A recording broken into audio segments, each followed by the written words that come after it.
The most carefree and unrestrained young marquis in the capital fell from his horse. My memory returned to a year ago, when he rushed up to me. I was sitting in a rocking chair, my hand resting on my slightly swollen belly. He grabbed my hand. I just gave the jade hairpin to my cousin. How dare you throw a tantrum? I looked at him in astonishment. Young Marquis, we have already broken off our engagement, and I'm already married to your elder brother. Having just finished a bowl of chicken soup, I was sitting in the hot spring villa in the suburbs, enjoying the cool breeze. The maid, Quia, hurried over to me and whispered, "Madam, the young Marquis has fallen from his horse." I heard he was racing horses out of spite at the Beijing suburbs horse track when he fell off his horse and hit his head. When they carried him away, he was covered in blood. Quia spoke with animated gestures, even spitting once as she said, "Serves him right." I was somewhat stunned. He's just an irrelevant person. Seeing my expression change, Quia raised her hand and patted her own mouth. "I really have a loose tongue. How could I bring up such a thing to you, madam, out of the blue? You may leave first." Quia bowed and withdrew. I gently rocked in the rocking chair as the breeze blew by, bringing with it memories from the past that slowly washed over me. Young Marquis Jiu Chengjin and I were neighbors. My father was the current prime minister, and he was the young marquis of the marquis's estate. In a way, it could be said we were well matched in social status. The year I came of age, our parents arranged our marriage, and I was overjoyed at the time. Jiu Chengjin was handsome, carefree, and treated me exceptionally well. It was just a pity that Bai Yi came later. "Get out of the way," a cold male voice rang out, familiar yet tinged with an uncontrollable irritation. I was slightly taken aback. Siua hurried over to help me stand up, and the sound of fighting erupted outside. Soon, Jiu Chengjin rushed into my courtyard. He stood before me, his eyes bloodshot, his head wrapped in blood-stained gauze. He grabbed my hand. "Xiao Duo, you're getting more and more unruly. I merely gave the jade hairpin to Yi. How dare you throw a tantrum and stay away for so long?" My wrist ached from his tight grip. "Let go, Jiu Chengjin." Noticing the red mark on my wrist, Jiu Chengjin quickly released his grip. "All right, Duo.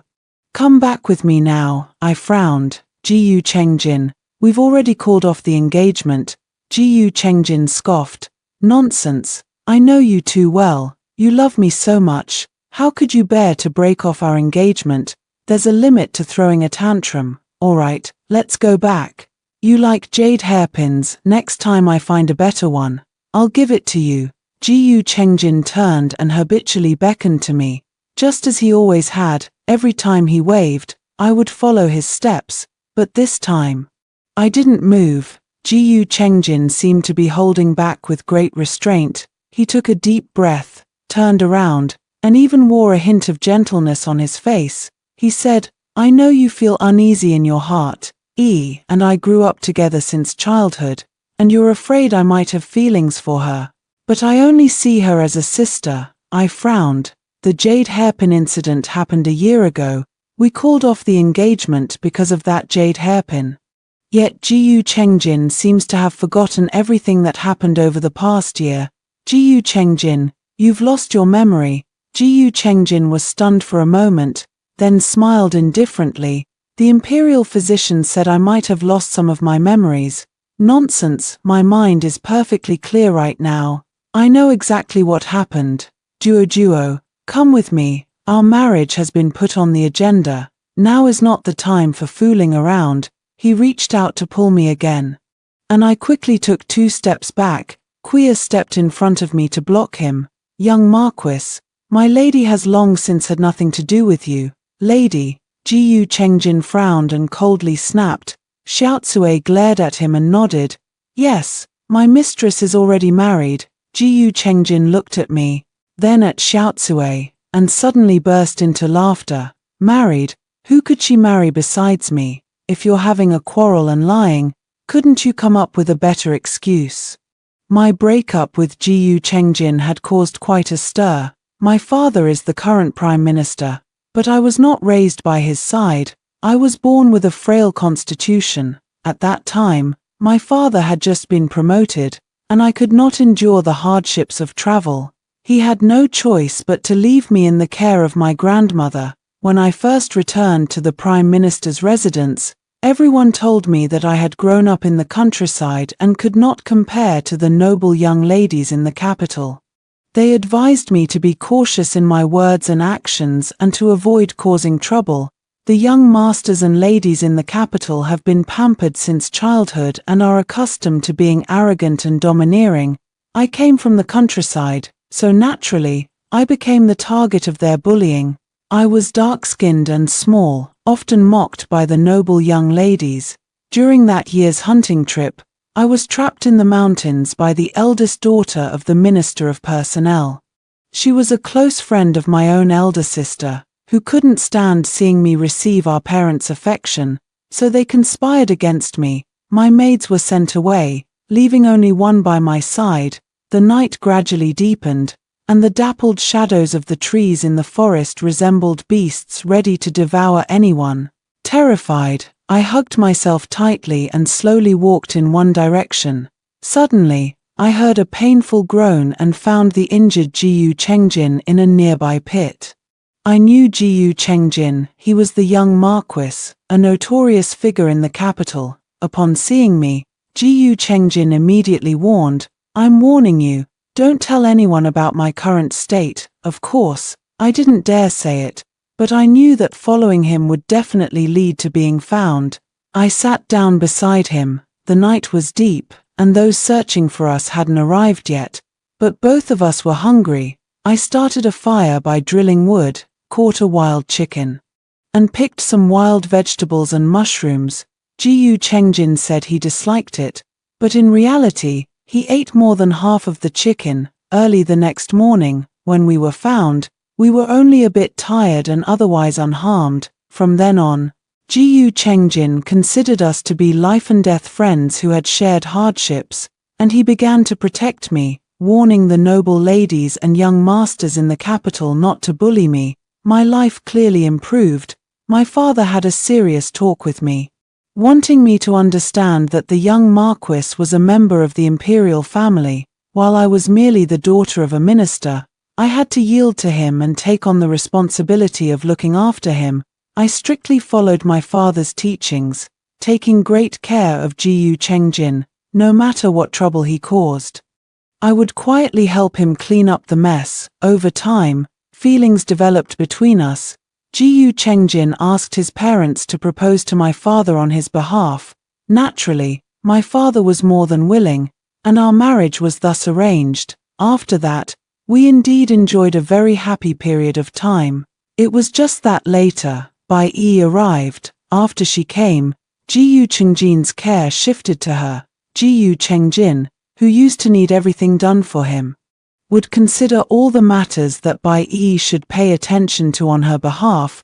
He even personally kept her by his side when attending garden parties. I privately expressed to Jiyu Chengjin that I would also feel sad, but he simply told me that she was my cousin and it was only natural to take care of her. What led to our breakup was a jade hairpin. The design of the jade hairpin was drawn by my own hand. I had originally intended to wear it at my coming-of-age ceremony. But who would have thought that after the craftsman finished it, Bai took a liking to it. She cried, saying she had never seen such a beautiful hairpin.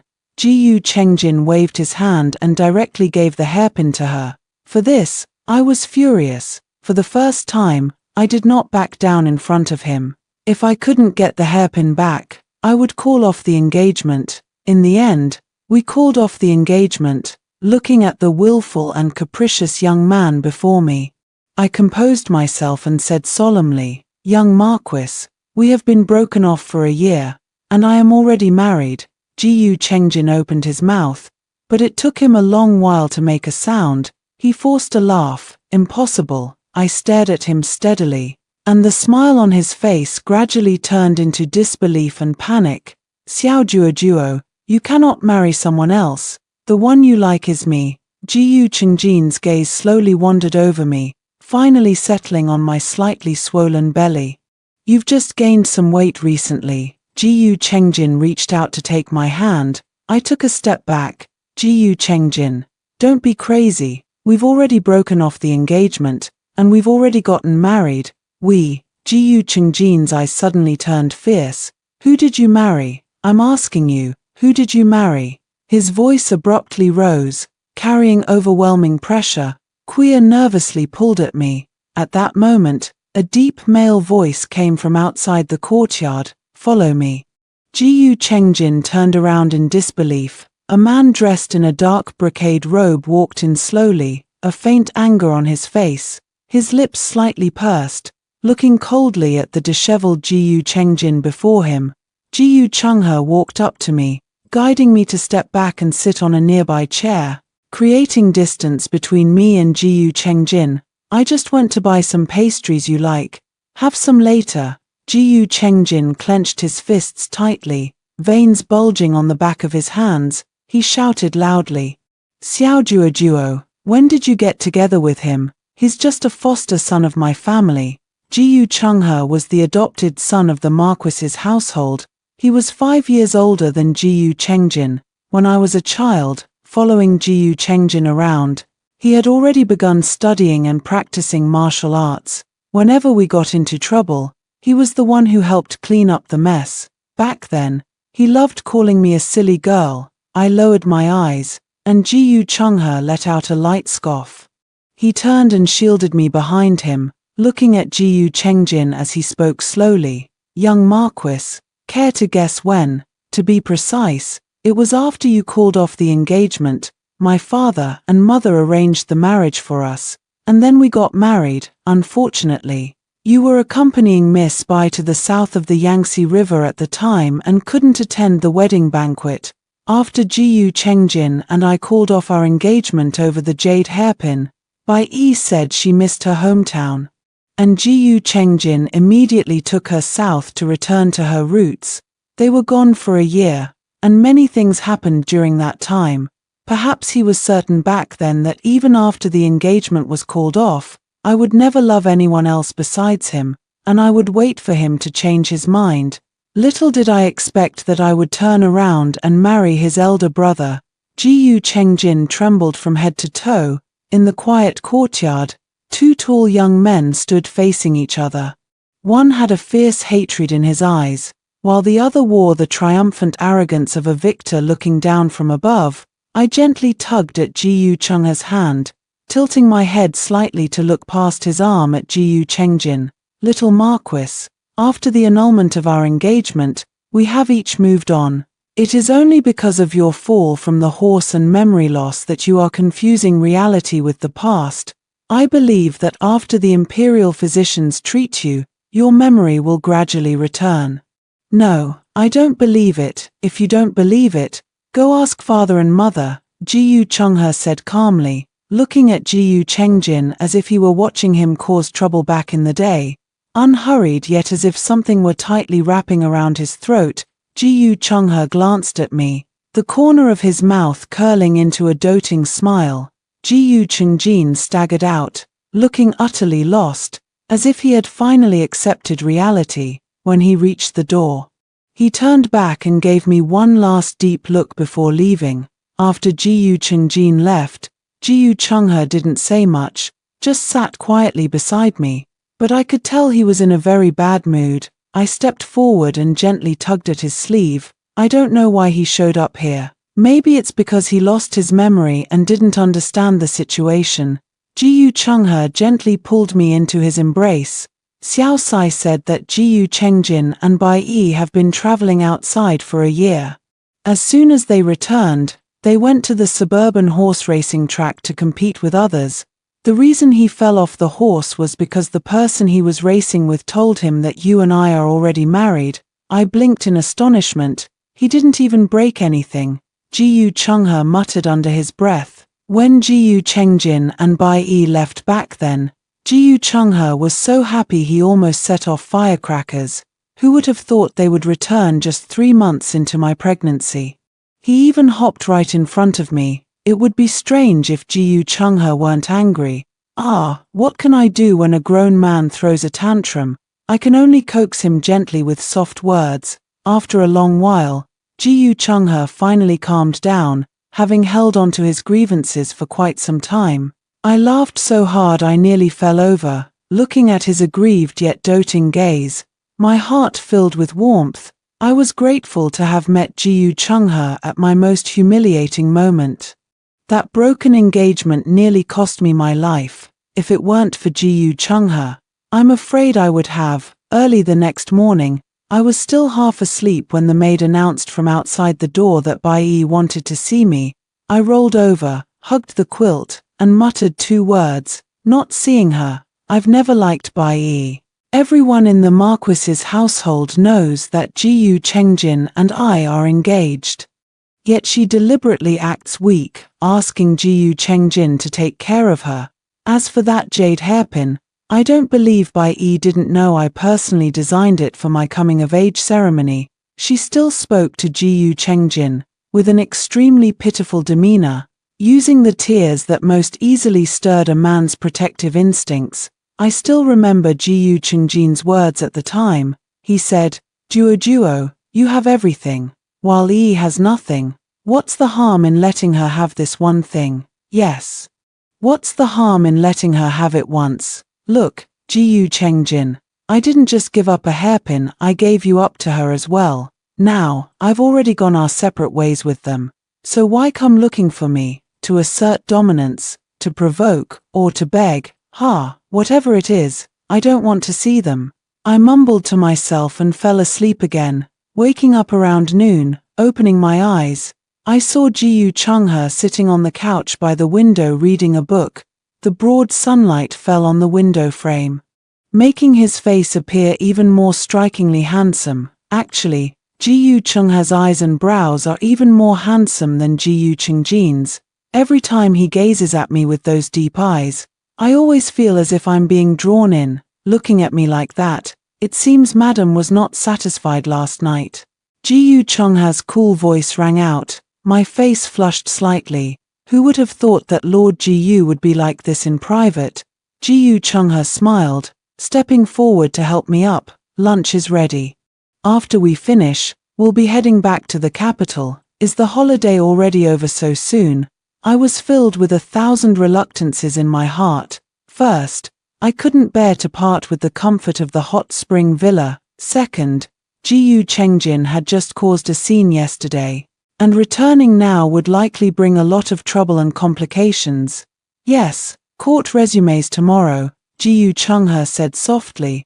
I've already sent someone to inform my father and mother about Ji-Yu Chengjin's matter. Once we return, stay safely in our courtyard. I'll arrange for us to move out of the estate as soon as possible. I nodded. Don't worry, I'm not a naive little rabbit. I'll protect myself and our child. We exchanged a smile. In the afternoon, we returned to the Marquis's estate.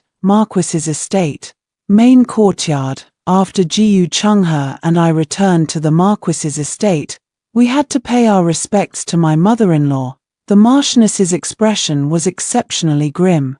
Bai stood beside the Marchioness, continuously wiping her tears with a handkerchief, looking as if she had suffered a great injustice. She stared at me with tearful, sniffling eyes. I am speechless. Before the Marchioness could speak, Ji-Yu-Chung-He interjected. Mother, this new maid you bought has no manners at all. Both you and father are in good health, yet she cries and wails as if there were a funeral in our marquisate. The Marchioness shot Bai a look of disdain. Bai sniffled, caught between crying and holding back, and after a long pause, she choked out, "Young master, I'm not a maid. Who you are has nothing to do with me. Don't stand in my way, and don't disturb my wife's mood." Ji-Yu-Chung-He cut Bai off directly. I lowered my head and pursed my lips slightly, afraid I might accidentally laugh out loud. Bai loved to play the victim, and Ji-Yu Chengjin fell for it every time. It was as if just because she acted pitiful, we were obligated to feel sorry for her, but in reality, her misery wasn't my doing, and I had no obligation to give anything for it. Helping is a gesture of goodwill. Not helping is a matter of principle, sympathy, wrapped in moral compromise. is truly disheartening. Mother, Duo is pregnant and her body is heavy, so I'll take her back to rest first. Ji Chungha had no intention of continuing the argument. Go ahead, take good care of her, the Marchioness reminded him. After we paid our respects, we left the main courtyard. We hadn't gone far when Bai Yi caught up with us. Miss Xiao, I'd like to have a word with you. What could my wife possibly have to discuss with you? Ji Chungha refused outright. He was not one to let his wife suffer any indignity. Young master, there are some private matters between women. Bai Yi walked up to me, putting on a stubborn yet fragile appearance. I knew that if I didn't let her speak, she would find ways to pester me later. Just say it here. My husband can hear anything about me. This statement successfully pleased Ji Chungha, who looked at me with a gentle, smiling gaze, his eyes crinkling at the corners. Bai Yi clenched her hand at her side. The young Marquis said he will marry me. Congratulations to Miss Bai and the young Marquis for finally becoming a couple. However, there's no need for you to come all this way just to tell me that, I replied calmly. Bai Yi clearly hadn't expected my reaction to be so indifferent. What I mean is, since the young Marquis and I are about to get married, Miss Xiao should still maintain some distance from him. I chuckled softly. Miss Bai, you must be joking. I am already married, and the young Marquis is like a brother-in-law to me. Our interactions are entirely proper between a sister-in-law and her husband's younger brother. But he went to see you yesterday. Bai Yi's face flushed red, as you said. He was the one who came to me. Do you think I want to see either of you? I replied coldly. Just as I finished speaking, footsteps approached, and Ji Chengjin walked over. Seeing Bai Yi standing beside me, his expression instantly darkened. Didn't I tell you not to disturb Duo? Bai Yi's eyes reddened. She just lacks a sense of security, which is why she came to warn my wife to stay away from you, young Marquis. Your personal affairs disturbing your sister-in-law's pregnancy is truly laughable to speak of, Ji Chungha said calmly. We won't disturb you two fiancés. Let's go. Ji Chungha held my hand and slowly turned around. Ji Chungha, do you think Xiao Duo is with you because she loves you? You're just my substitute. Ji Chengjin's hoarse voice rang out. As he spoke, he stared at Ji Chungha, as if using his own suppressed emotions to fiercely lash out.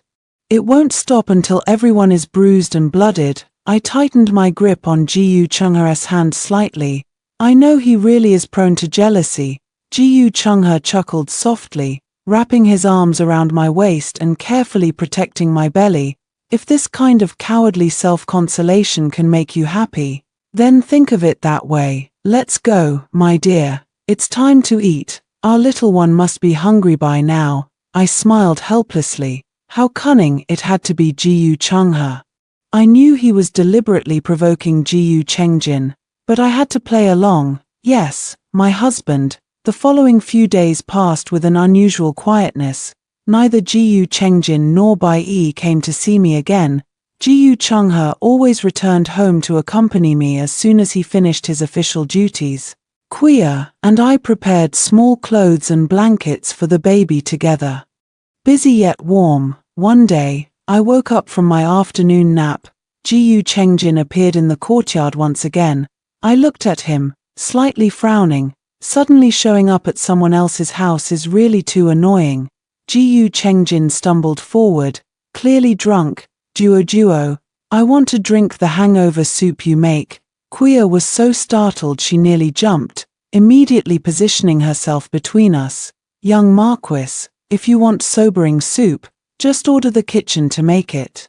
I can't go into the kitchen right now, I flatly refused. You're pregnant, delicate, so don't go if you don't want to. Duo, I regret it. I shouldn't have broken off the engagement with you.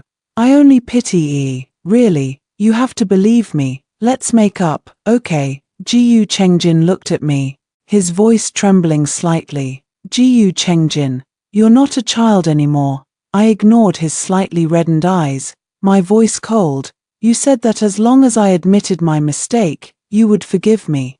Jiyu Chengjin persisted. Jiyu Chungha, he's not as simple as you think. My affairs. Madam understands better than you. Jiyu Chungha's voice rang out, carrying an air of solemnity. He walked up to me, reeking of alcohol. Why have you drunk so much? I frowned. Xiao Sai, help the master inside to rest. Quia, see the guest out. Help me prepare the ingredients for the sobering soup. I'll wait for you in the kitchen. After saying that, I turned and walked toward the small kitchen. Jiyu Chengjin stood still in place, and even after Quia urged him several times, saying, young master who, please, he didn't move. Young Marquis, Xiao Duo, are you really going to choose him? Jiyu Chengjin shouted loudly, I am your sister-in-law. I didn't even turn my head. Jiyu Chengjin looked as pitiful as an abandoned giant dog. After the hangover soup was ready, I brought it into the room. Jiyu Chungha was sitting by the bed, waiting. When he saw me enter, he hurried over to greet me.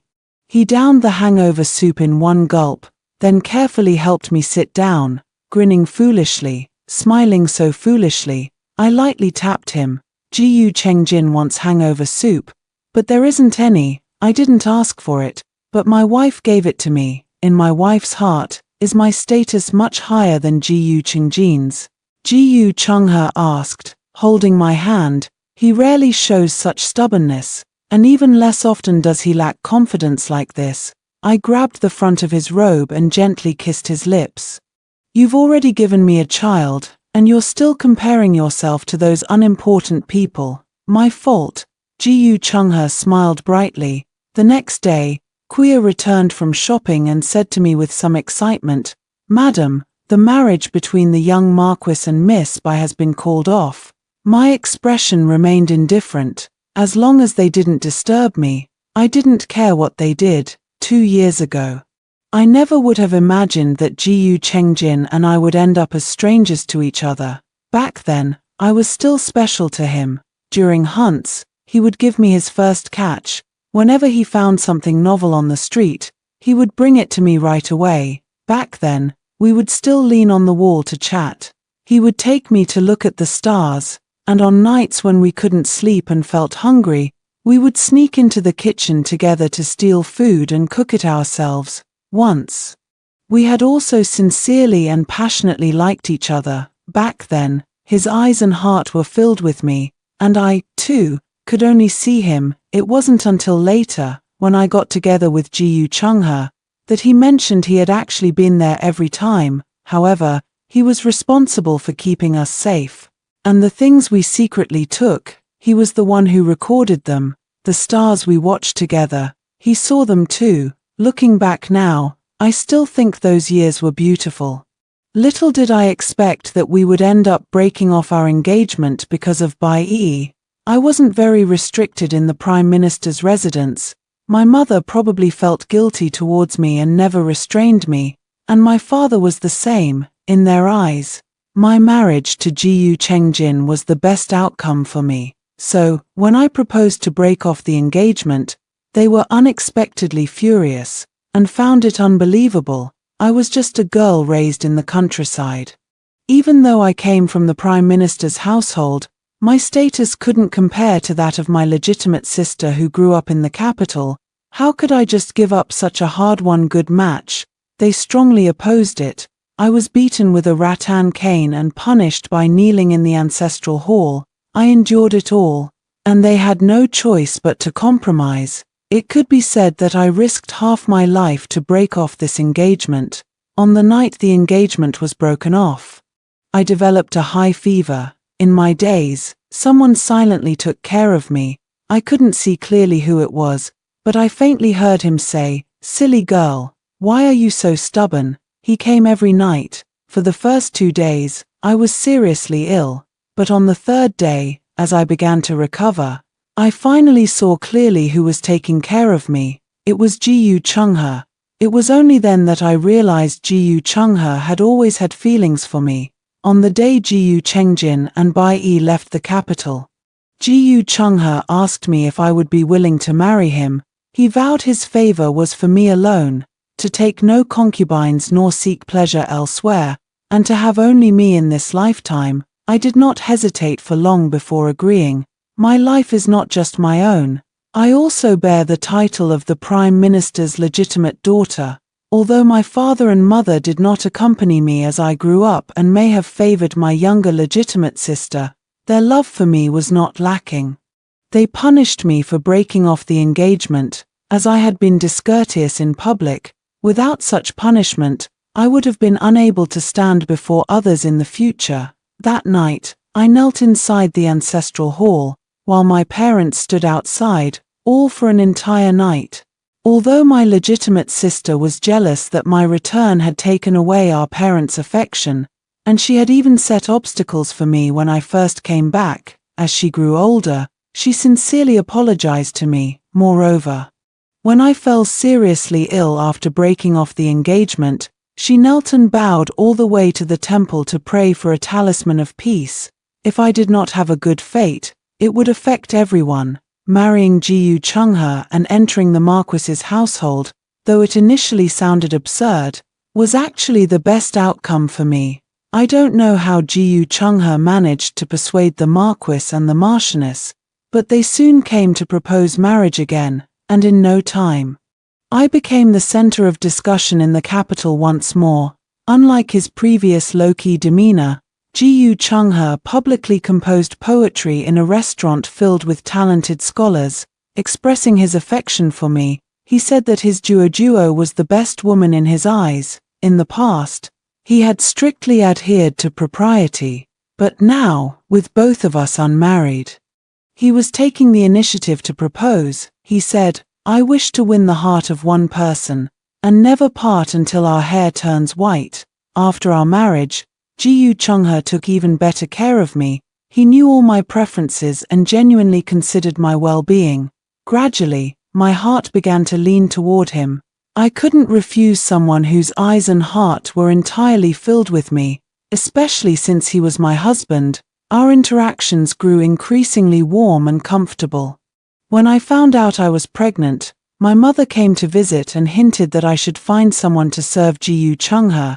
It was then that I suddenly realized how sad I felt, confirming that Ji-Yu-Chung-He had already taken hold of my heart. That night, when Ji-Yu-Chung-He came home and saw my tear-reddened eyes, he was so anxious he didn't know what to do. As soon as I suggested finding someone to serve him, he became furious. I still remember how he practically jumped up, pointed at me, and said, "Duo, I told you there would only be you. Now you're trying to push someone else on me. Could it be that now that you're pregnant, you don't want your husband anymore and want me to break my oath and be struck by lightning?" I hurriedly covered his mouth. Even though I was the one who said it, I ended up crying pitifully. Later, Ji-Yu-Chung-He lost all his temper and comforted me for a long time. He even took several months off to take me to a hot spring resort to relax, thinking of the past. I let out a light laugh. "What is my wife laughing about?" Ji-Yu-Chung-He propped himself up on his elbow, his deep eyes fixed intently on me. I leaned in and planted a kiss on the corner of his lips. I was thinking about how lucky I am to have met such a wonderful husband. Ji-Yu-Chung-He broke into a smile. In the blink of an eye, I was already 5 months pregnant. During this period, news of Ji-Yu-Chengjin and Bai-Yi no longer reached my courtyard. Ji-Yu-Chung-He also proposed to the Marquis that we establish a separate household. As an adopted son, the Marquis quickly agreed. Originally, Ji-Yu-Chung-He didn't want me to be too busy and intended to have the steward handle all matters related to our new home. However, I insisted on being involved, as it was a home that belonged only to us, and I wanted to arrange it with my own hands. Ji-Yu-Chung-He couldn't persuade me otherwise, so he had no choice but to agree, with his busy official duties. He couldn't always accompany me, so he arranged for a group of female doctors and maids to follow me. Every time I went out, it was a grand procession. But in the end, something still happened to me. While I was at the furniture store selecting furniture, I was kidnapped. To be precise, I willingly got into their carriage. They had drugged the people I brought with me, but I didn't drink the tea they offered, so I was fine. Since I was pregnant, to avoid harm, and by time, I went with them. I believe Ji Chung-he will soon realize something is wrong and come to rescue us. The carriage jolted along the way, and I was taken into a private residence.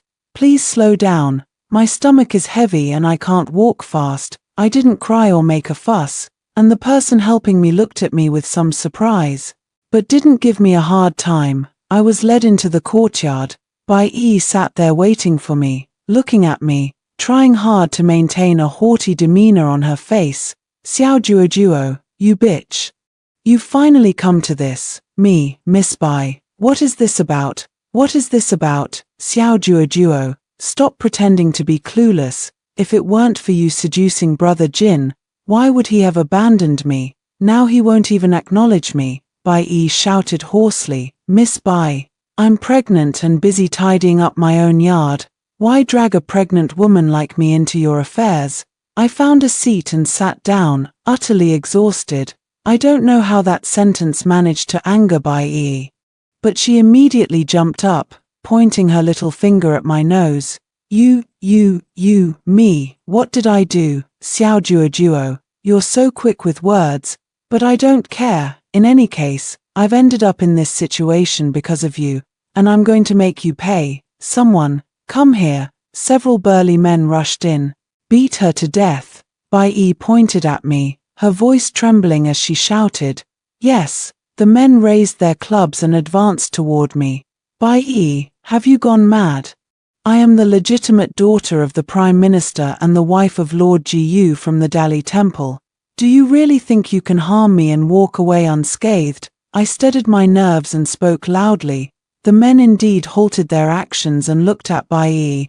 Are you kidding? The legitimate daughter of the Prime Minister, how could they, mere rough men, dare to lay a hand on her? Miss Bai, are you perhaps holding a grudge against us brothers? Wasn't it said to be a woman who stole your fiancé? How could it be the legitimate daughter of the Prime Minister's household? What does it matter that she's the legitimate daughter of the Prime Minister's household? Precisely because she is, we must eliminate her root and branch, otherwise, as long as she has a breath left, none of us will die a good death. Bai's face twisted with ferocity. Me, what deep-seated grudge do you hold that you won't rest until I'm dead? The men exchanged glances and instantly felt that Bai made a valid point. Me, gentlemen, you truly lack conviction. Just as I was pondering what to use as a handy weapon, a familiar figure darted in and kicked away the man closest to me. Juo, are you hurt? Ji Chung-he's voice trembled. We're both fine. I gently tugged at his sleeve. I knew you would come. Ji Chung-he let out a heavy sigh of relief. Just then, Bai suddenly rushed over, holding a dagger, and lunged straight at Ji Chung-he. I faced Bai and clearly saw her movement, but Ji Chung-he had no time to dodge. Instinctively, I pushed him aside, and Bai's dagger plunged into my arm. Juo, Ji Chung-he exclaimed in shock. The pain made tears spring from my eyes. Husband, it hurts so much. Bai was pinned to the ground by the guards who had followed. Ji Chengjin arrived as well. When he got there, he saw Ji Chung-he carrying me, covered in blood, as he walked out. Ji Chengjin trembled all over, his eyes turning bloodshot. Juo, I'm sorry, I didn't know about her. I didn't know. Ji Chung-he didn't even bother to acknowledge Ji Chengjin, got straight into the car, and headed all the way to the clinic. He had just given me a simple treatment for the wound, and now the doctor bandaged it very quickly. Since I'm pregnant, I couldn't use any medication to promote wound healing, nor could I take any painkillers. Ji Chung-he had a dark expression the entire time. I gently hooked my hand with his. He was furious but dared not pull away, looking at me with extreme restraint. Husband, it hurts so much. Please don't be angry with me. Okay. My voice softened, as if soaked in water. Ji Chung-he held me in his arms, and my neck felt damp. He was crying. My heart melted into a puddle. Husband, I'm the one who's injured. Don't you cry. It took a long while before Ji Chung-he finally released me. If I were the one injured, I wouldn't cry. Husband, My heart is as yours. Ji Chung-he stared at me intently, and I stared back, watching the light in his eyes bloom, a beauty I had never seen before, one beautiful enough to remember for a lifetime. From that day on, Ji Chung-he once again requested a long leave.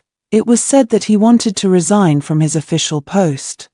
But the emperor summoned him to the imperial study and earnestly persuaded him for a long time, even promising that he could take leave until the child was 1 month old before returning to court.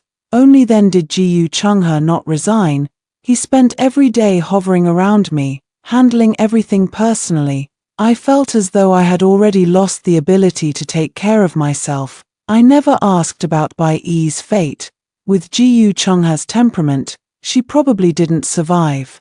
I saw Ji Chengjin again 2 months after I gave birth to my eldest son, Yian. By then, we had moved into our new residence. I was holding Yian in the courtyard, basking in the sun. The little one had just finished eating and was blowing bubbles with his mouth. Absolutely adorable. Ji Chengjin stood at the courtyard gate, staring fixedly at me, sensing the gaze. I turned to look back. We both froze slightly.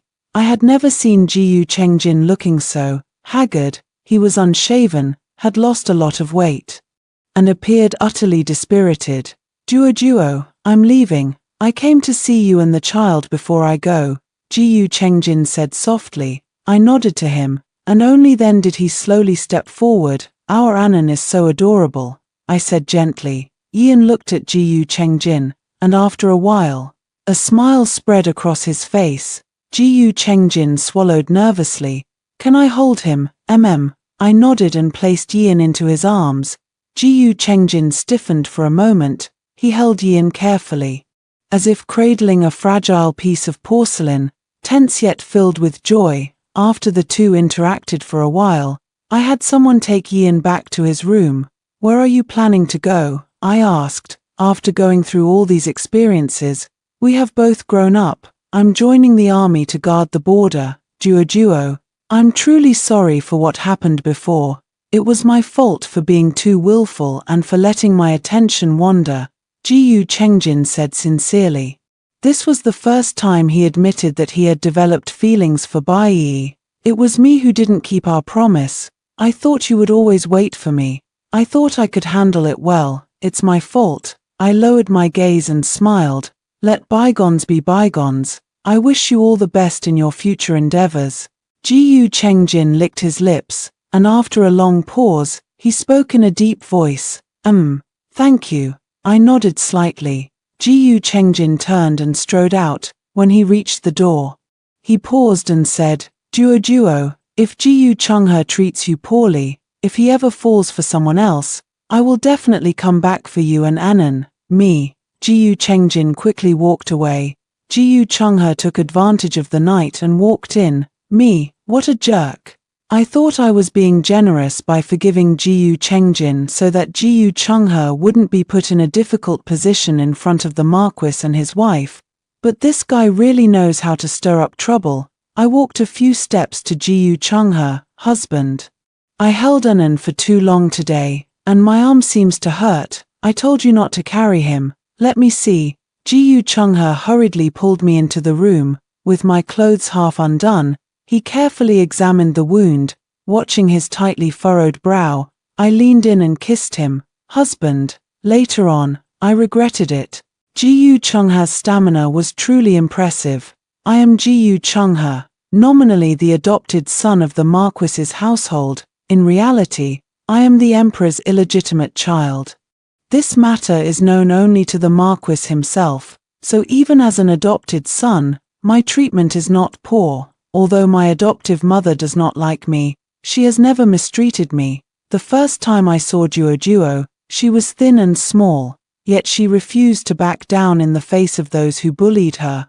Her stubborn eyes shone brightly. Later on, she became Ji Chengjin's little shadow. I watched them laugh, watched them go wild, watched them fall for each other. I kept watching, feeling joy, feeling heartache, slowly sinking deeper, until because of Bai Yi, Duo proposed to break off the engagement. Such a resolute woman, I knew Jiyu Chengjin would regret it later. So, I took advantage of the situation in a despicable way. When I proposed to marry her, my whole heart was hanging in the air. Duo didn't hesitate. I know she had her considerations back then. It wasn't entirely because I treated her well, but it doesn't matter, as long as she's by my side. I'll give her all the best things and make her happy for a lifetime. Who would have thought that Jiyu Chengjin, that scoundrel, would come back, and with amnesia at that? The most important thing is that he actually went to find Duo. I was really scared at that time. I was afraid Duo would hesitate. But luckily, my Duo ignored him, and she even comforted me. She even made hangover soup for me. My Duo is so wonderful. Later, when she was kidnapped, I was terrified out of my mind. Seeing her take a knife for me shattered my heart. She said, "My heart is as yours." At that moment, I felt it would be worth dying. Later, I had by killed. Anyone who dares to harm my wife deserves to die. Later on, Yian was born. I stayed by Duo's side the whole time, watching her in pain. The very next day, I drank the infertility medicine. One child in this lifetime is enough. And then, Jiyu Chengjin left. Before he left, he even dared to slander me. I'm nothing like him. Fortunately, Duo firmly believes in me. Duo, I won't be distracted. We will always be happily together. After hearing the first story above, what are your thoughts? Feel free to share your opinions in the comments section. Next, there is another similar story. Let's continue to see. On the day of the grand wedding, just as I stepped out of the bridal sedan chair and was about to enter the gates of the Ningen Marquis mansion, the heir, Qi Sheng, stopped me. Nanji, wait, through the bridal veil. I saw another woman in wedding attire standing in front of the mansion. He whispered to me, "Cousin Linga is carrying my child. I cannot let my firstborn be a concubine's son. So would it be all right if she enters the household with you? From now on, you two will be equals," addressing each other as sisters. The bright red bridal sedan, the phoenix crown and embroidered robes, these were the rites for marrying a principal wife. I stopped in my tracks and lifted the veil. Wait. When you proposed marriage, your Ningen Marquisate clearly promised that concubines would only be considered if there were no sons by the age of 40. Now you're going back on your word. What kind of behavior is this? Qi Sheng's expression darkened. Linga is a secondary wife, not a concubine. My Ningen Marquisate has not broken its promise. I smiled. Since he was the first to break his word, he couldn't blame me for what came next. The 50,000 taels of dowry silver that the Marquis's household is waiting for to save their lives, don't even think about getting it. I threw the red bridal veil to the ground and shouted sharply, "Someone, carry the dowry back to the Shen family. I'm not marrying anymore." Qi Sheng was stunned for a moment and grabbed me, saying, "Shen Nanji, what are you doing? You've already stepped out of the bridal sedan and are standing right at the entrance of the Marquis's household. What kind of joke is this?" I broke free from his grip and said, "Why must I marry you? When the new bride enters the door, you plan to elevate your cousin to the status of a co-wife. Are you thinking that I've already reached this point, with no way out, and must marry into your Marquis's household? I'm afraid you've miscalculated." Qi Sheng's face turned pale with anger. "How did the Shen family raise you, daring to speak disrespectfully to your husband? Where have all your lessons on the 3 obediences and 4 virtues, the rules for women, gone?" I retorted sharply. "The noble books you've read, young master, have all gone to the dogs, and yet you have the nerve to question my virtue. A gentleman keeps his word. When you came to propose marriage, you said you wouldn't take a concubine until you were 40 without a son, and now, you dare to pull such a stunt right in front of your new bride. Since you can break your promises, why can't I go back on my word?" "Cousin," a timid voice spoke up. It was Song Linga, Qi Sheng's cousin. Wearing a red bridal veil, supported by her maid, she stepped forward and bowed to me through the veil. "Sister, It's all Linga's fault. I only ask that you can accept me. Linga only seeks a place to settle and will never compete with you for favor." She bowed deeply once more, and the red veil gently slipped off, drawing gasps from the crowd. Song Linga's delicate and pitiful face was revealed to everyone, her eyes still misty with tears, truly a sight that stirred compassion. Qi Sheng gritted his teeth and hissed, "Linga has already humbled herself like this. Isn't that enough to give you face? Must you embarrass her in front of everyone? Letting others know that you are the wife of the Ningen Marquis's heir, just to show off your authority." Just as he spoke, the lady of Ningen Marquis hurried out from inside the gate. "What's going on? The auspicious hour is almost here. Why haven't you entered the manor yet?" Upon seeing Song Linga, she immediately rushed over in distress to support her. "Oh dear, we mustn't tire out my precious grandchild. Quickly, help the mistress inside." I snorted coldly, Qi.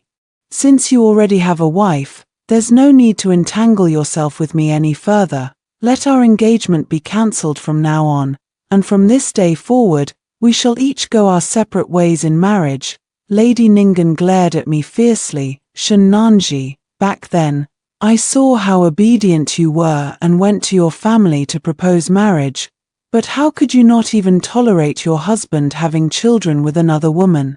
Such a jealous woman would have been divorced with a letter of repudiation in any other family, and you still dare to put on airs." My nanny stepped forward without hesitation. "Madam, our young lady hasn't even entered the doors of your Qi family yet, so how can you talk about divorce or not?" Qi Sheng's face turned ashen. "Shen Nanji, I've already given you enough face. Don't push your luck. On the day of the wedding, you're already making a scene about returning to your parents' home. Do you think the Shen family will still want you? Who would dare marry you in the future? By then, even coming to the Ningen Marquis's residence as a concubine will be difficult for you. Even if you kneel and kowtow to me 3 times, don't think I'll ever agree again." Joke, would the Shen family come begging you? When the Marquis returns and finds out this marriage has fallen through, he'll break his legs. I resolutely turned around and said, "Please bear witness for me." Ningen Marquis's heir, Qi Sheng, broke his promise first. On the day of the grand wedding, before the 6 rites were completed, he forced me to agree to let his cousin enter the mansion as a secondary wife, and she was even pregnant before marriage, with a child already conceived. Since Heir Qi and his cousin have long been in love, I, Shen Nanji, will step aside and withdraw from this marriage. From now on, the Shen family will have no connection whatsoever with the Ningen Marquis's household. After saying this, I took the marriage certificate with Qi Sheng from the maid and tore it to pieces on the spot. "Shen Nanji, how dare you?" Qi Sheng roared, watching the fragments flutter in the wind. I turned and stepped into the bridal sedan.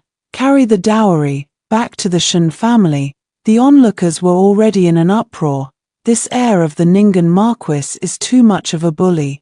The bride is about to enter the door, and he says he wants to take a concubine as a wife. Isn't this just bullying the Shen family? Who told the Shen family to be imperial merchants? How can commoners compete with officials? Isn't this Song Linga the cousin who's been staying at the Marquis's estate? How did she end up pregnant? Seeing that I was about to take my lavish dowry and leave, the Marchioness of Ningen immediately panicked. "Quick, stop her. At worst, we can coax her into being the principal wife first, and let Linga be the concubine. Once Linga gives birth, we can make her a co-wife. After all, once she's married into our family, won't she be at our mercy?" At Qi Sheng's command, the servants of the Marquis's estate surrounded me to block my way. I let out a cold snort. As the only daughter of the Shen family, I've been surrounded by highly skilled guards since childhood due to our immense wealth. Before Qi Sheng's men could even get close, my guards had already shielded me from behind. Qi Sheng rushed over, reaching out to grab me. I slapped him across the face with a swift motion. "Qi Sheng, you broke your promise first, and now you're trying to force yourself on a common woman, under the emperor's very feet." Aren't you afraid of facing punishment? Qi Sheng was furious. Shen Nanji, no matter whose family you marry into, you'll inevitably have to deal with concubines.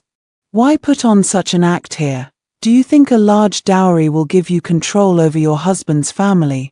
Truly, coming from a merchant family, you reek of nothing but money. Song Linger, seeing Qi Sheng get slapped, rushed over. Cousin, then, with reddened eyes, she looked at me. Sister, why get so angry? Don't you know why cousin wants to marry me? If it weren't for sister's inability to bear children due to her health, cousin wouldn't have kept it a secret for the sake of your reputation. Do you want the Marquis's household to be left without an heir? I am carrying my cousin's child. When the time comes and I give birth to the legitimate eldest son, the Marquis's household will have an heir. Wouldn't that put your mind at ease as the official wife? Sister, as soon as she spoke, I froze, looking at Qi Sheng in disbelief until he lowered his head. My eyes instantly welled up with tears. 2 years ago, Qi Sheng fell into the river outside the Shen family estate. I happened to be playing by the river at the time and saw that he was about to be swept away by the current. Believing that saving a life is more meritorious than building a 7-story pagoda, I immediately jumped in, because it was the dead of winter. I caught a cold and was bedridden for a full 2 months before I recovered. The doctor said the woman's body had been chilled, and it might be somewhat difficult for her to bear children in the future, but he never said she couldn't have children at all. Because of this, the Ningen Marquisate took notice of me, knowing I was the legitimate daughter of the Shen family. They even came to propose marriage under the pretext of repaying the debt of saving a life. First, they gained a reputation for repaying kindness, and second, the Shen family was the wealthiest in the dynasty. So my dowry could conveniently resolve the crisis facing the Ningen Marquisate. Now, Song Linger publicly twisted the truth, claiming I couldn't bear children. With reddened eyes, I looked at Qi Sheng. He avoided my gaze, unable to meet my eyes, and muttered, I didn't mean to tell her. I just said she should have more children, and then we could adopt one for you to raise as your own. I married her for your own good, if you're willing. Linger said she'd be happy to have her firstborn son registered under your name, acknowledging you as the rightful mother. How does that sound? With a sharp slap, I gave him another slap across the face. Your Ningen Marquis manner truly has some clever tricks. If I had known you were such a heartless man back then, I should have let you drown in the river and never jumped in to save you. You truly disgust me to the core. After saying that, I turned and got into the sedan chair. But he grabbed my sleeve once more. Nanji, don't be reckless. With a clang, I drew the guard's sword and, with a tearing sound, sliced off the sleeve of my wedding dress. Lift the sedan chair, let's go home.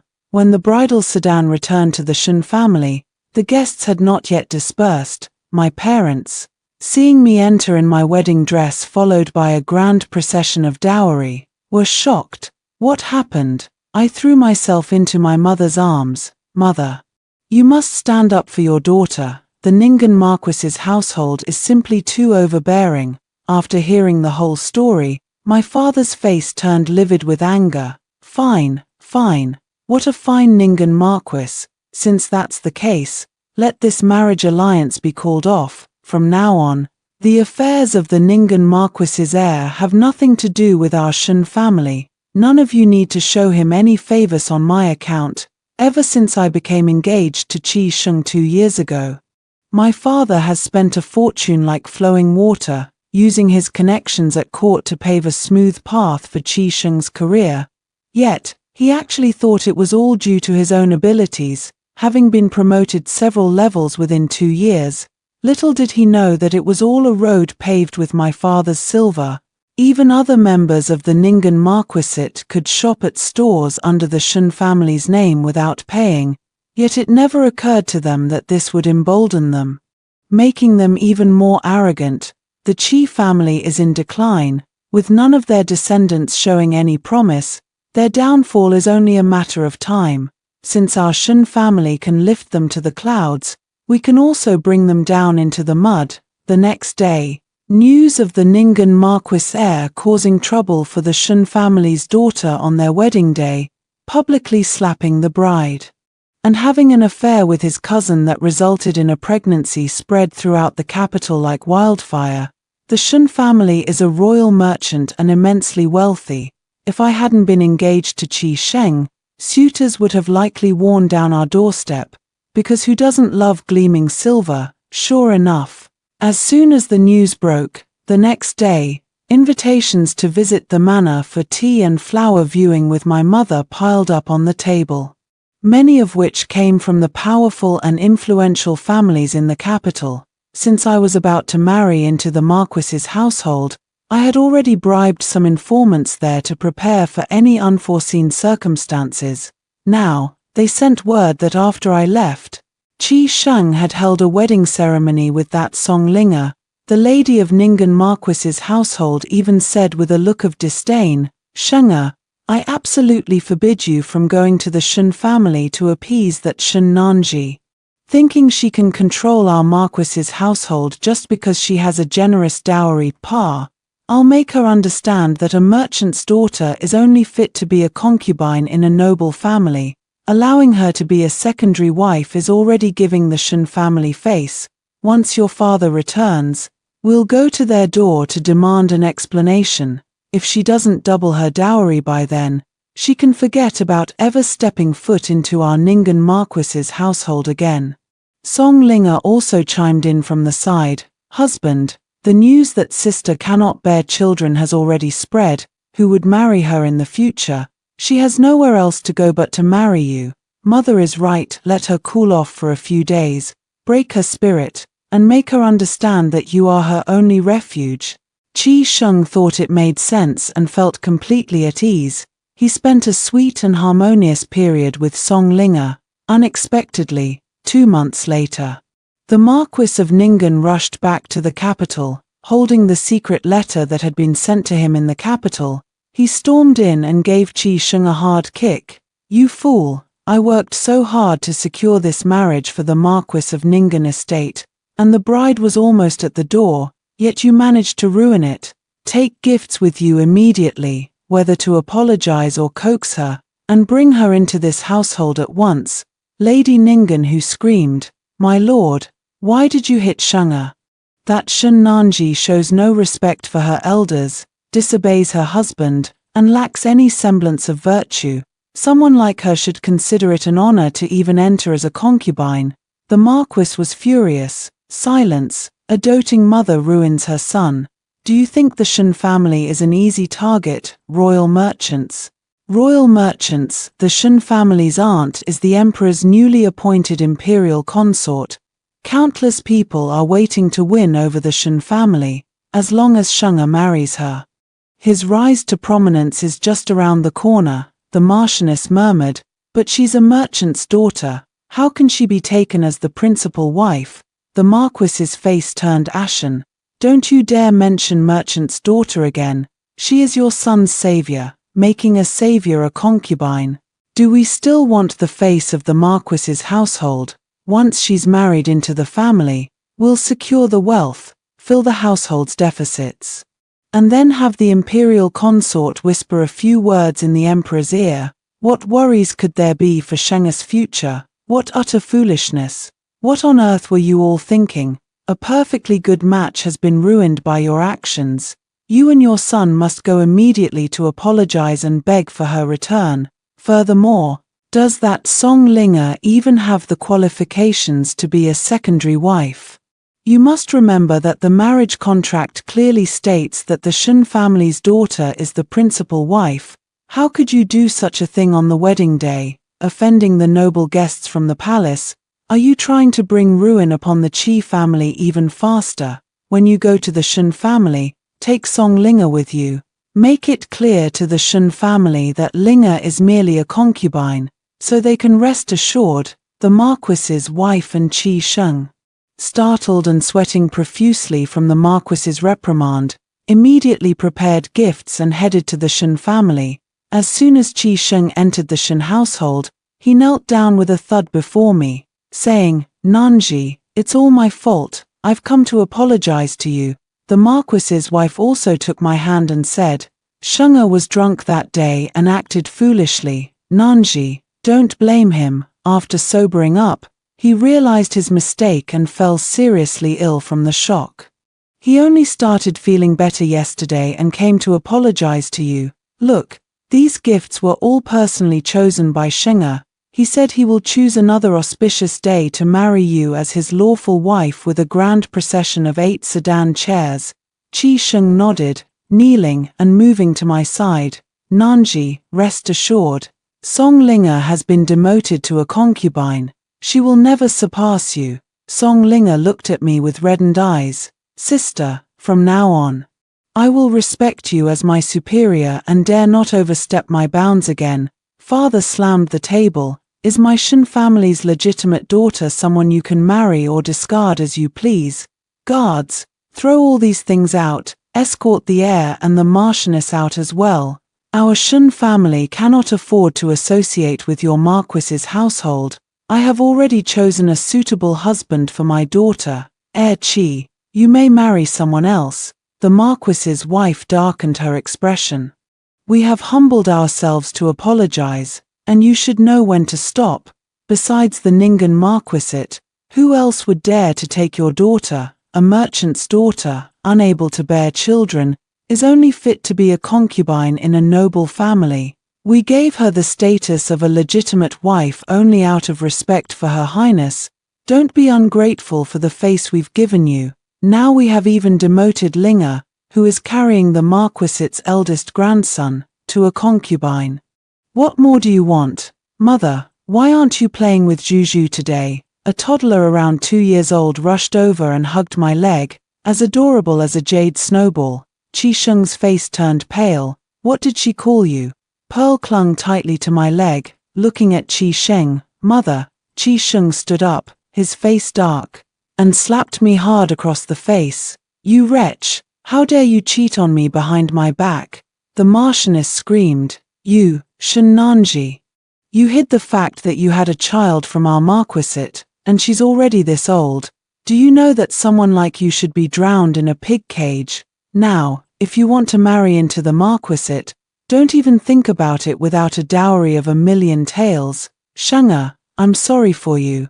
A daughter like this can only be a concubine in the Marquisate at best, and she doesn't even deserve the title of a secondary wife. You are committing marriage fraud. Having an affair behind our backs before the wedding, and even having a bastard child. Guards, seize Shen Nanji and this bastard child, and throw them into the pig cage." The people of the Marquis residence immediately gathered around. Pearl clung tightly to my leg, looking fearfully at the Qi mother and son. I comforted the child and was just about to speak when I was interrupted by a cold voice. "Who dares to drown my daughter in a pig cage?" Strolling in leisurely was His Highness Prince Ying, dressed in fine robes and holding freshly baked pastries. He glared coldly at Lady Ningen and the heir. Lady Ningen did not recognize him, as the Prince of Ying had long resided in his fiefdom and rarely returned to the capital. The former Princess of Ying had died in childbirth while giving birth to the princess, leaving him with only one cherished daughter, this little dumpling named Pearl. This time, the Prince of Ying brought his daughter, Princess Jianan, back to the capital to celebrate the Empress Dowager's birthday. Unexpectedly, the servants were momentarily careless, and Pearl wandered off. She ran into the Shen family pastry shop, where I happened to find her. For some reason, the first time Pearl saw me, she clung to my leg and called me mother, and she didn't stop until the Prince of Ying arrived to find her. After that day, Pearl came to the Shen residence every day to look for me, calling me mother as soon as she saw me. The Prince of Ying doted on his daughter as if she were his life, and with nothing better to do, he would bring Pearl to the Shen residence to see me every day.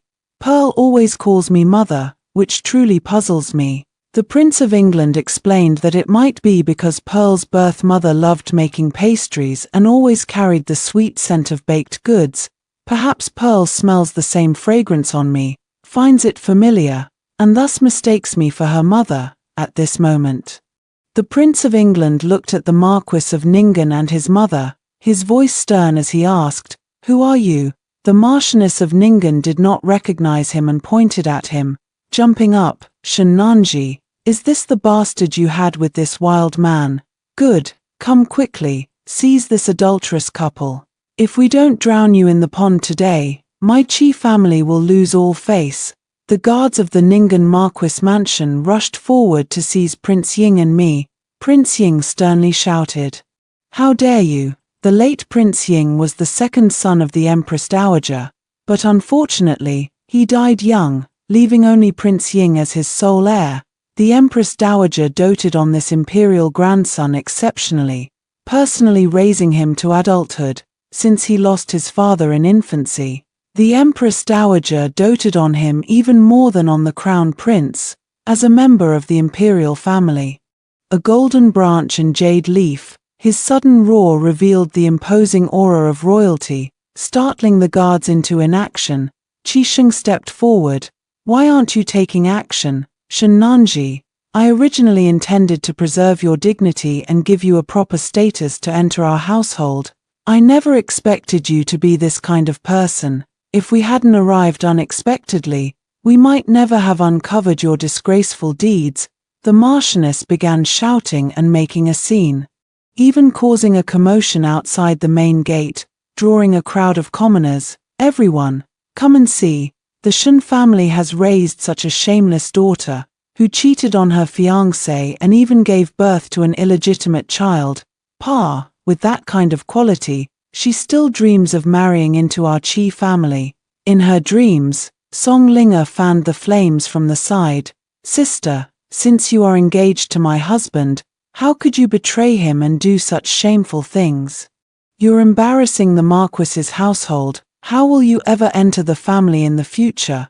Where will you put the young master's face?" The commoners began to point and whisper, "No way, Miss Shen doesn't seem like that kind of person. Yes, she's always been well-mannered and polite. Maybe there's some misunderstanding." Pearl had already been frightened into tears by the madam's loud shouting. "Mother, I'm scared." I picked her up and comforted her, saying, "Don't be afraid, Pearl."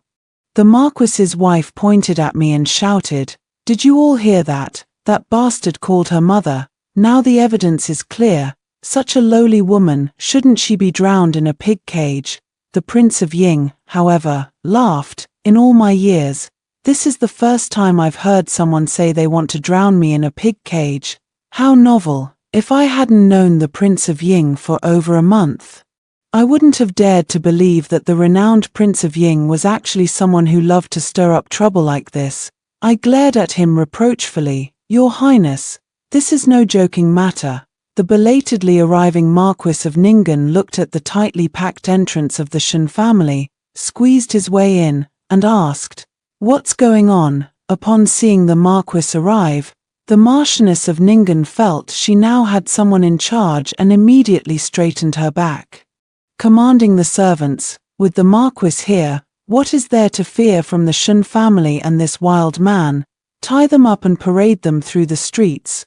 As the Marquis of Ningen listened to the commoners chattering about how I had given birth to a bastard with a wild man, he raised his eyes to look at the man in question, only to lock eyes with the Prince of Ying. In the very next moment, with a thud, the Marquis of Ningen knelt on the ground, panicking and kowtowing. "Your Highness, my wife has eyes but fails to recognize Mount Tai. I beg your Highness for mercy." His forehead was covered in cold sweat. Then he lowered his voice and sharply rebuked Lady Hu, Qi Sheng, and Song Linga. "Why aren't you kneeling and begging for forgiveness?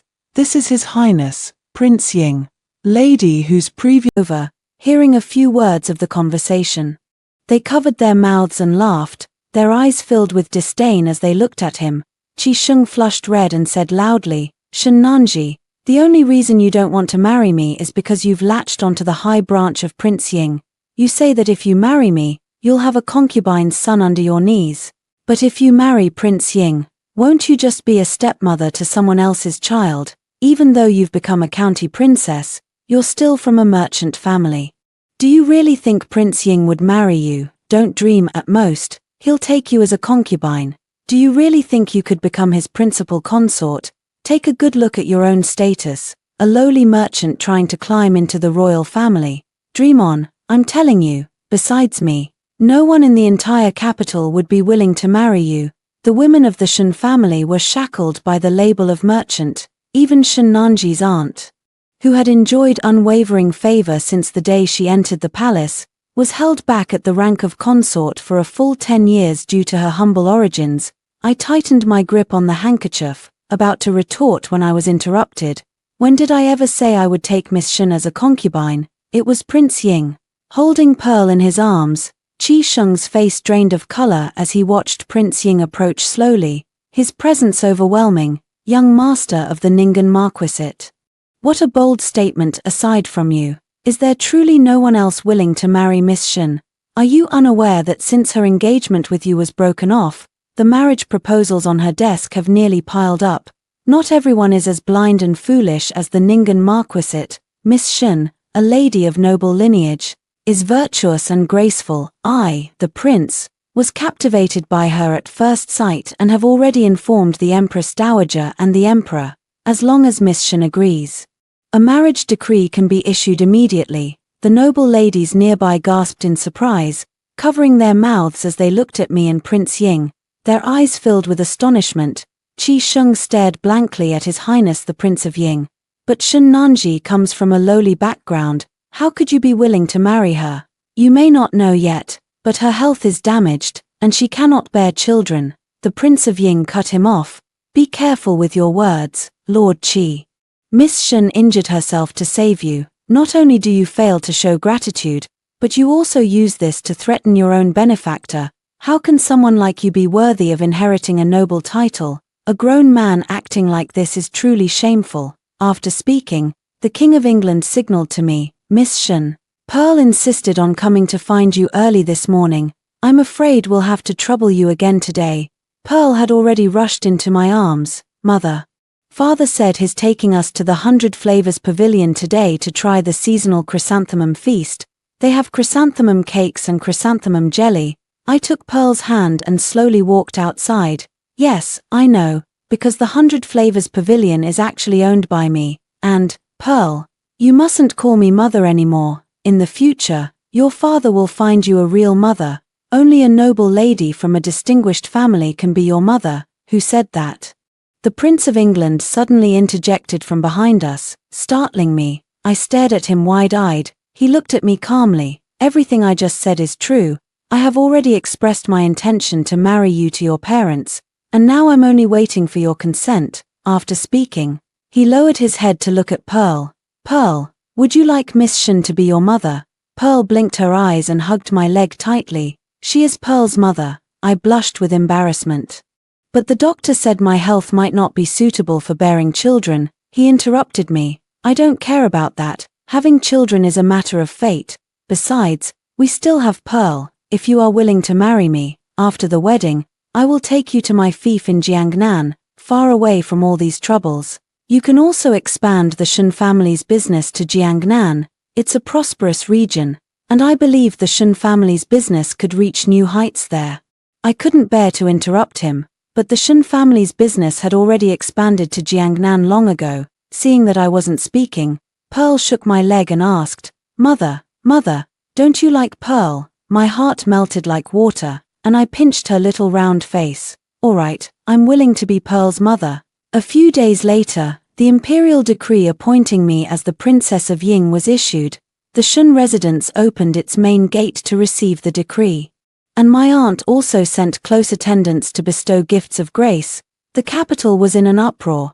Who would have thought that the Shen family, a mere imperial merchant, would produce a noble consort and now even a princess? 2 months ago, Miss Shen was still being humiliated by the heir of the Ningen Marquis mansion at its doorstep, but now she has transformed into the unattainable official wife of Prince Ying.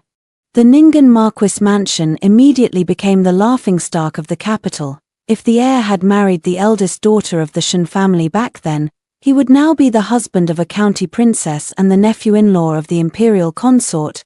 He actually gave up Miss Shen for his cousin. looking down on her lowly background. Serves him right, now it's too late for regrets. That Song Linga is clearly a vixen, seducing her cousin. They were already secretly involved. And she only entered the family by relying on her pregnancy. Disgusting. When the Marquis's wife welcomed Song Linga into the household, she even had the servants address her as the young mistress. The Ningen Marquisate really isn't picky at all. The Marquis of Ningen was in the mansion. Overwhelmed with anxiety, he looked at the stack of bills the steward had brought and flew into a rage. The debt to the imperial court hasn't been cleared yet. And almost all the family's properties have been pawned off. How can there still be bills from outside shops? The steward cautiously replied, "Your lordship, these are all the debts incurred by the madam and the young mistress from their purchases outside. Now that it's the end of the month, everyone is coming to collect."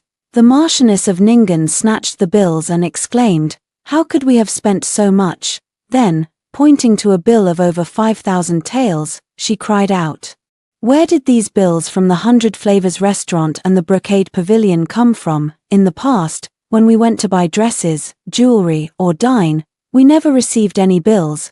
Why are there bills now?" The steward wiped the sweat from his forehead. The shopkeepers said that in the past, because Miss Shun was engaged to the heir, she had given the order that anyone from the Ningen Marquisate could take things without paying. But now that their young lady has no ties to the Ningen Marquisate anymore, they naturally have to collect the money. They also brought out the bills from the past 2 years, saying it totaled 30,000 taels, and they want the Ningen Marquisate to repay the debt. If it's not paid within a month, they'll take it to the authorities. The Marquis of Ningen's face turned ashen, while the Marchioness slumped into her chair. That venomous woman, I knew she was up to no good. How dare she demand money from me? I'll take these bills and throw them right in her face. The Marquis slammed his hand on the table. Shut your mouth. The Shun family has broken off the engagement with us. How could you have the nerve to take things from their shops? How dare you come knocking on my door? Do you even have the nerve? She is now the Princess of England. It's only right to repay debts. Now you regret it. But when you were scheming against others and manipulating them, why didn't you think about the consequences? I don't care how you spent it, whether you sell it or return it. Get the silver out and pay it back. If it's not enough, use your own dowry and Song Linga's dowry to make up the difference. Otherwise, just wait for the Qi family to become the laughingstock of the entire capital in a month. If you dare to ruin the reputation of the Ningen Marquis estate, I'll divorce you. With that, he turned and left.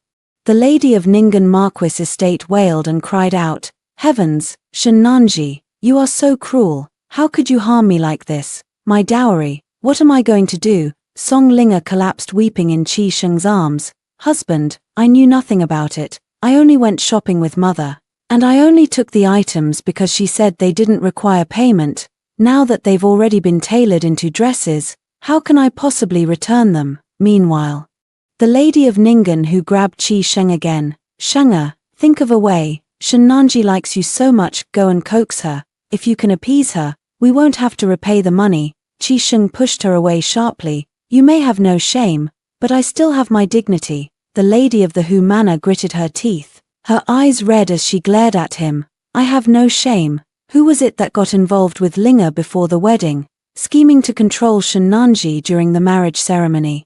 Who caused this disaster? And now you dare say I have no shame? If you hadn't broken your promise to her first, why would she have called off the engagement? How could our Ningen Marquisate have fallen to this state?" The Ningen Marquisate was in chaos. The Marchioness of Ningen sold her dowry and the land that came with it, but there was still a huge shortfall. Even Song Linga's dowry was completely sold off, and they were still 5,000 taels short as the deadline approached. The Marquis of Ningen gritted his teeth and put the Marquisate's mansion up for sale through a broker. The entire family moved to a small 3-courtyard house, no longer with the gardens and lakes of before, just a cramped and tiny 3-courtyard residence.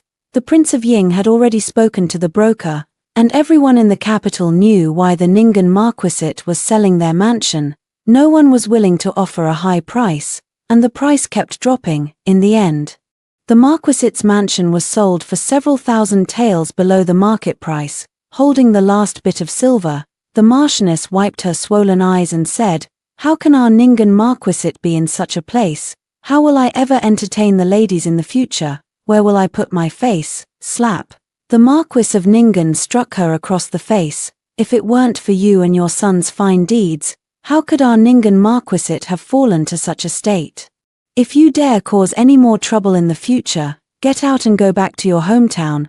I wasn't the least bit concerned about the commotion at the Ningen marquisate, because I had many things to keep me busy. Ever since the imperial decree of the marriage arrangement came down, Pearl had been staying at the Shen residence. Unwilling to leave, she stayed with me every day and never wanted to return to the Prince of Ying's mansion. The King of England sighed, forcing the imperial astronomer to move the auspicious wedding date forward again and again. As a result, I was to be married in just 1 month. On the wedding day, the entire capital came to watch the excitement. I wore the consort's ceremonial attire and a phoenix crown as I boarded the bridal sedan. The sedan passed by a place that felt familiar. It was the former Ningen Marquis mansion, which I had purchased and turned into a charitable hall. It provided shelter for disaster victims and the impoverished, offering them skills training, food, and a roof over their heads. In that crowd, I saw a familiar face, Qi Sheng. He was wearing an old brocade robe, and beside him was Song Linger, heavily pregnant. Song Linger had her hair tied up simply and wore plain cloth clothes, looking like an ordinary person there to receive porridge. Both of them looked haggard. With none of their former pride left, I gently lowered the red bridal veil, tightened my grip on the jade ruyi in my hand, and looked at the tall, handsome Prince Ying riding on horseback in front of the sedan chair. I thought of little Pearl, who would call me mother. I smiled lightly. When the wedding night arrived, I would tell Prince Ying that the imperial physician my aunt had assigned to me was highly skilled. Now that I had fully recovered, I would surely have many children in the future and enjoy the blessings of family life. After hearing the 2 stories above, what are your thoughts? Feel free to share your opinions in the comments section. Looking forward to hearing from you. If you liked this story, don't forget to like it, share it, and subscribe to my channel. See you next time.